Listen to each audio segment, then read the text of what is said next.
Hi friends, ಎಲ್ಲರಿಗೂ ನಮಸ್ಕಾರ. ನಾನಿಲ್ಲಿ ದಾಸವಾಳ ಗಿಡ ತೋರಿಸ್ತಾ ಇದ್ದೇನೆ ನೋಡಿ. ಇದು ಪ್ರಕೃತಿಯಲ್ಲಿ ನಮಗೆ ದುಡ್ಡು ಕೊಡೋದೆ ಧರ್ಮಕ್ಕೆ ಸಿಗ್ತದೆ ಅಂತಲೇ ಹೇಳ್ಬೋದು. ಇದು ದಾಸವಾಳ ಹೂವು. ಇದು ನಮ್ಮ ಕಸಿ ದಾಸವಾಳ ಅಲ್ಲ, ಈಗ ನಾವು ನ್ಯಾಚುರಲಾಗಿ ದಾಸವಾಳ ಬರ್ತಾರೆ ದೇವರಿಗೆಲ್ಲ ಇಡೋದು, ಅದು ದಾಸವಾಳ ಹೂವಿನ ಗಿಡ. ಇದರಲ್ಲಿ ನಾವು ಇವತ್ತೊಂದು ಜ್ಯೂಸ್ ಮಾಡುವ. ಇದು ತುಂಬಾ ಒಳ್ಳೆಯದು, ನಮಗೆ ಹೆಲ್ತಿಗೆ ತುಂಬಾ ಒಳ್ಳೆಯದು. ನಮಗೆ ಪೀರಿಯಡ್ಸ್ ಆಗೋ ಹೊಟ್ಟೆ ನೋವಿಗೆ, ಹಾರ್ಟ್ಗೆ, ಮತ್ತು ನಾವು ತುಂಬ ಬಾಯಾರಿಕೆ ಆದಾಗ ಹೊರಗೆ ಹೋಗಿ ಬಂದಾಗ ಇದರ ಜ್ಯೂಸ್ ಕುಡಿದ್ರೆ ಉಂಟಲ್ಲ, ನಮಗೆ ತುಂಬ ಒಳ್ಳೆಯದು. ಕಣ್ಣಿಗೆ ಒಳ್ಳೆಯದು, ಕೂದಲಿಗೆ ಒಳ್ಳೆಯದು, ನಮಗೆ ಗ್ಯಾಸ್ಟ್ರಿಕ್ಕಿಗೆ ಒಳ್ಳೆಯದು, ಮತ್ತು ನಮಗೆ ವೈಟ್ ಹೋಗ್ತದೆ ಅಂತ ಹೇಳ್ತೀವಲ್ಲ, ಅದಕ್ಕೆ ಸಹ ಇದಕ್ಕೆ ತುಂಬ ಒಳ್ಳೆಯದು. ಹಾಗಾಗಿ ಇದರ ಜ್ಯೂಸ್ ತೋರಿಸ್ತಾ ಇದ್ದೇನೆ. ಇದು ವಯಸ್ಸಾದವರಿಗೆ ಮತ್ತು ನಮಗೆ ಹೆಂಗಿದ್ದವ್ರಿಗೆ, ಮಕ್ಕಳಿಗೆ, ಚಿಕ್ಕವರು ದೊಡ್ಡವರು ಅಂತಿಲ್ಲ, ಎಲ್ಲರೂ ಸಹ ಕುಡಿಬೋದು. ಇದನ್ನು ಹೇಗೆ ಮಾಡೋದು ಅಂತ ನೋಡ್ಕೊಳ್ಳುವ. ನಾನು 4 ರಿಂದ 5 ದಾಸವಾಳ ಹೂವು ತೊಗೊಂಡಿದ್ದೇನೆ. ದಾಸವಾಳ ಹೂವು ನೋಡಿ, ಇದು ನನಗೆ ಟ್ರೈಪಾಡ್ ಅಡ್ಡ ಆಗಿ ದಾಸವಾಳ ಹೂವು ಕಾಣಿಸ್ತಾ ಇಲ್ಲ. ದಾಸವಾಳ ಹೂವು ಒಂದು 5 ರಿಂದ 6 ತೊಗೊಂಡು ಅದರ ಹೆಸಳೆಲ್ಲ ತೆಗಿತಾಯಿದ್ದೀನಿ. ನಾನು ಹೆಸಳು ಬಿಡಿಸಿಡ್ತಾಯಿದ್ದೀನಿ. ಹಾಗಾಗಿ ಅದು ಸ್ವಲ್ಪ ಕಾಣಿಸ್ತಾ ಇಲ್ಲ. ನಾನು ಟ್ರೈಪಾಡ್ ಇಟ್ಟ ಸರಿ ಆಗಲಿಲ್ಲ, ಹಾಗೆ ತಿರುಗಿಸಿಟ್ಟಿದ್ದೀನಿ. ದಾಸವಾಳ ಹೂವು ಅದರ ಮಿಡ್ಲಿದ್ದಿರೋದು ಬೇಡ, ಅದು ತೊಟ್ಟು ಸಹ ಬೇಡ. ದಾಸವಾಳ ಹೆಸಳು ಮಾತ್ರ ಸಾಕು. ಅದನ್ನೆಲ್ಲ ಬಿಡಿಸಿಟ್ಕೊಳ್ಳುವ ನಾವೀಗ. ಈಗ ನಮಗೆ 1 ರಿಂದ 2 ಲೋಟ ನೀರು. ತುಂಬ ದಾಸವಾಳ ಇದ್ದರೆ ನಾವು ತುಂಬ ಮಾಡ್ಕೊಳ್ಬೋದು, ನಮಗೆ ಎಷ್ಟು ಬೇಕು ಅಷ್ಟು ಮಾಡ್ಕೊಳ್ಬೋದು.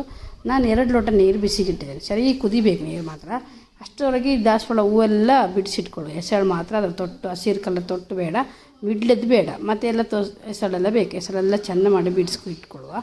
ಬಿಡಿಸಿಟ್ಕೊಂಡು ಗ್ಯಾಸ್ ಮೇಲೆ ನಾವು ಒಂದು ಲೋಟನ 1.5 ಲೋಟ ನೀರು ಕುದಿಲಿಕ್ಕೆ ಇಟ್ಟಿದ್ದೀನಿ. ನಾನು 1.5 ಲೋಟ ನೀರು ಕುದಿಲಿಕ್ಕೆ ಇಟ್ಟಿದ್ದೀನಿ. ಅದು ಮತ್ತು ಚೆಂದ ಮಾಡಿ ಕುದಿಬೇಕು ನೀರು. ಕುದಿಯುವಾಗ ನಾವು ಹೆಸಳೆಲ್ಲ ತೆಗೆದು ಇಟ್ಕೊಂಡಿರೋ ಅದನ್ನು ತೊಳೆದು ಹಾಕಬೇಕು. ತೊಳೆದಲ್ಲೇ ಹಾಕಬಾರ್ದು, ಅದರಲ್ಲೆಲ್ಲ ಬಿಡಿಸಿ ನೋಡಿಕೊಂಡು ಮತ್ತು ತೊಳೆದು ಹಾಕಬೇಕು. ತೊಳೆದಾಕಿ ಒಂದು ಕುದಿ ಬರುವಾಗ ಕುದಿ ಬರಲಿಕ್ಕೆ ಬಿಡಬೇಕು ನೋಡಿ. ಹೀಗೆ ಚೆಂದ ಮಾಡಿ ಕುದಿಸ್ಬೇಕು. ಅದರದ್ದು ಆ ಹೆಸಳಿದ ಕಲ್ಲರು, ಅದರಲ್ಲಿ ಎಂಟು ಪೌಷ್ಟಿಕಾಂಶ ಪೂರ ಸಹ ಬಿಡಬೇಕದು ನೋಡಿ. ಹೀಗೆ ಕುದಿಬೇಕು ಚೆಂದ ಮಾಡಿ. ಕುದಿಯೋರಿಗೆ ಬಿಟ್ಟು ಕುದಿದ ನಂತರ ಅದು ಸ್ಪೂನ್ ಹಾಕಿ ಒಂದು ಸ್ವಲ್ಪ ಅಲ್ಲಾಡಿಸ್ಬೇಕು ನೋಡಿ. ಇದು ಹೀಗೆ ತಿರುಗಿಸ್ಕೊಟ್ರೆ ಅದರ ಹೆಸಳಿರೋದಿಲ್ಲ, ಹೆಸಳೆಲ್ಲ ಫುಲ್ಲು ವೈಟ್ ಕಲರ್ ಆಗಿಬಿಡುತ್ತೆ. ಫುಲ್ ಅದರಲ್ಲಿ ಎಷ್ಟು ಪೌಷ್ಟಿಕಾಂಶ ಉಂಟು ಪೂರ ಬಿಟ್ಟದೆ. ಬಿಟ್ಟ ನಂತರ ನಾವು ಇದಕ್ಕೊಂದು ಅರ್ಧ ಲಿಂಬೆ ಹಾಕಬೇಕು. ಲಿಂಬೆ ಹಾಕಿದ್ದೊಂದು ವೀಡಿಯೋದಲ್ಲಿ ಕಾಣಿಸ್ತಿಲ್ಲ ಅಂದ್ಕೊಳ್ತೀನಿ. ಲಿಂಬೆ ಹೊರತು ನಮ್ಗೆ ಅರ್ಧ ಲಿಂಬೆನ, 1 ಲಿಂಬೆನ ಇಷ್ಟ ಹಾಕಬೇಕು. ಅದಕ್ಕೆ ಒಂದು ಚೂರು ಉಪ್ಪು ಹಾಕಬೇಕು. ಉಪ್ಪು ಯಾಕೆಂದರೆ ನಮಗೆ ಸಕ್ಕರೆ ಬೆಲ್ಲ ಎಲ್ಲ ಹಾಕೋದು ಕಾಮನ್ ಆಗಿಬಿಡ್ತದೆ. ಉಪ್ಪು ಹಾಕಿದ್ರೆ ಚಪ್ಪೆ ಸಹ ಕುಡಿಬೋದು ನೋಡಿ. ಈಗ ಚಪ್ಪೆ ಕುಡಿದು ಸಹ ಲಿಂಬೆ ಹಾಕಿದ ತಕ್ಷಣ ಉಂಟು ಅದರ ಕಲರ್ ಫುಲ್ ಚೇಂಜ್ ಆಗಿಬಿಡ್ತದೆ, ಕೆಂಪು ಕಲರ್. ಇದಕ್ಕೆ ಯಾವುದೇ ಕಲರ್ ನಾನು ಆ್ಯಡೆಡ್ ಮಾಡಲಿಲ್ಲ.